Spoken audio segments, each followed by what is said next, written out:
I know that many of you might find this surprising. Since I graduated culinary school, I worked in the industry. I still love cooking, baking, trying new foods. I actually do not have very many cookbooks. I just have found over the years that I don't use them. They sit in a shelf and I wind up donating them or giving them to someone else. But there is one book that I have loved through the years and still use all the time. It's from Mark Miller's Coyote Cafe, and it probably was one of the very first cookbooks that I bought for myself. In fact, I had to check the date on it to see when it was, and it was back in 1996. And I still have, I don't know if you can see this or not, I still have marks in the pages. I have notes that I have taken, and I love this book.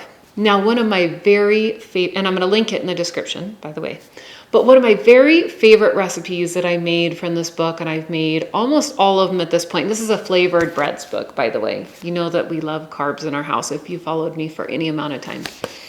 But one of my very favorite recipes from this book is a green chili cornbread, but it's just not a regular cornbread like you'd think of that's risen with baking powder or baking soda or something like this. This is actually a yeasted cornbread, and it is incredible. The texture is amazing. I love the addition of cornmeal to it with those Southwest flavors. It's got green chilies, it's got jack cheese, it's got all the things.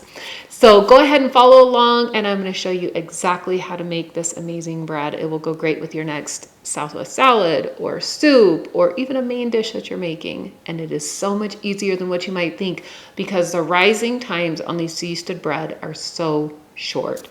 So check it out. Okay, so the first step is we want to activate our yeast, and you do this by adding the yeast to some warm milk. You let it sit for just a couple minutes. It gets kind of frothy and a little bit bubbly. This is what it looks like when it's ready. And then we're going to start adding all of our ingredients. This technique for bread making is called the straight dough method, which means you just add everything to your mixer all at the same time and you mix it all at the same time. It's very simple. I mix mine on medium speed, and it generally takes 6 to 8 minutes for it to be smooth. And you'll see here in the next shot that this is what you want the bread to look like. You can see it's smooth. Cover it up, let this rest for 20 minutes. Again, this is a yeasted bread, but it's very quick rising or rest times. And then turn this out onto your surface. Now this is going to make 2 loaves of bread. I shape mine into round loaves or boules, but you could also make a regular loaf out of these.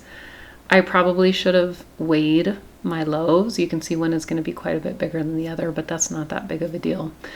Now go ahead and shape it into your loaf or your boules, shape both of them, and then you're going to put them onto a parchment lined baking sheet, and then you're going to cover this and let it rest/rise again for about 20 minutes. And while it's rising, you're going to preheat your oven, and then it's going to go in right away. And then you can see it comes out perfectly golden brown. It has kind of a dense crumb because you don't let it rise for very long.